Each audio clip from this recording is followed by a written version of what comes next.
তৈরি হয়েছে আজকের বাংলাদেশের একজন স্বনামধন্য প্রধান ঢাকা বিশ্ববিদ্যালয়ের প্রধান ডক্টর নুরুল ইসলাম ভাইয়ের একটা অত্যন্ত গুরুত্বপূর্ণ বই লিখেছেন। এটা 24-এ এই 5 আগস্টের পরে উনি এই বইটা লিখেছেন।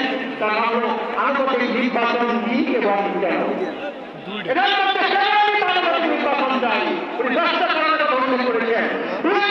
নির্বাচন নেওয়া উচিত 3টা কারণে ইতিহাস নির্বাচন নেওয়া উচিত উনি এই কথাগুলো উল্লেখ করেছেন। আমরা প্রত্যেকে এই বই সংগ্রহ করে জেলায় এই বই নিয়ে যাবেন আর জনমানুষ আপনি বুঝাবেন কত সুন্দর পদ্ধতি সারা বিশ্বের মধ্যে 11 দেশের ইতিহাস পদ্ধতি আছে। আমরা চাই আগামী নির্বাচনে 17 মানুষের মতামতের প্রতিফলন ঘটুক। আমরা সবাই চাই আছি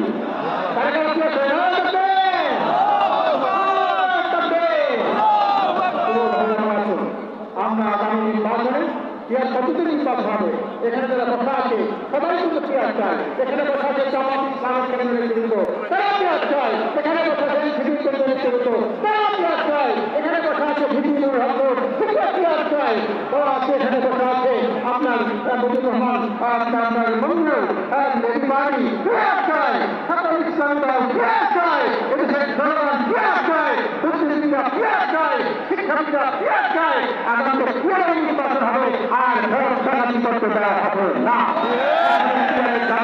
আপনারা গ্রামে কর্মসূচি করুন, এই বই নিয়ে পড়াশোনা করুন, বিলি করুন এবং এর মধ্যে গুরুত্বপূর্ণ বিষয়গুলি আপনারা রিপোর্ট করে বিলি করতে পারবেন। আগামী নির্বাচন হবে একটি নির্বাচন ইনশাআল্লাহ।